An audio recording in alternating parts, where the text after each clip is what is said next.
Good evening po. Good evening. Marami uli nakukulit sa akin magtatanong ano po ang Ghost Month. August 23 to September 21 yan ang Ghost Month. Tapos marami nagtatanong bakit iba ang rosary ko, siga rosary nyo. Sa Buddhism kasi ang rosary is 108. Sandalwood ito ay yung binili ko ito, sandalwood 108 po.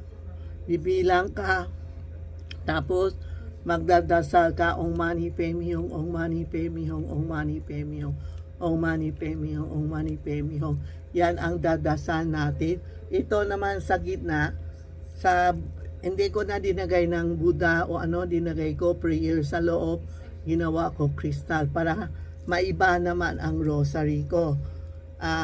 Every day magdadasal ka, sasabihin mo anong dasal nyo, sino bibigay nyo.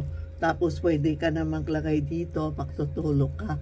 Pero pag sa ordinary day, hindi pwede kasi hindi ka monks, no?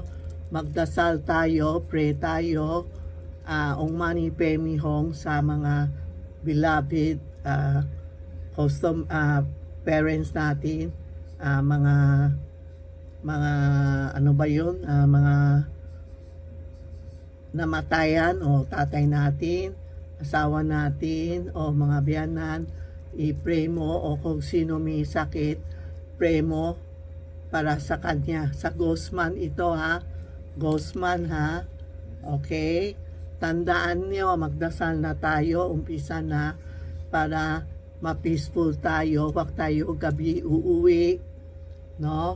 Aga umuwi, magsuot ng red panty para gumanda ang buhay natin. Sa Ghost Month, walang butingting na may sakit po. Okay?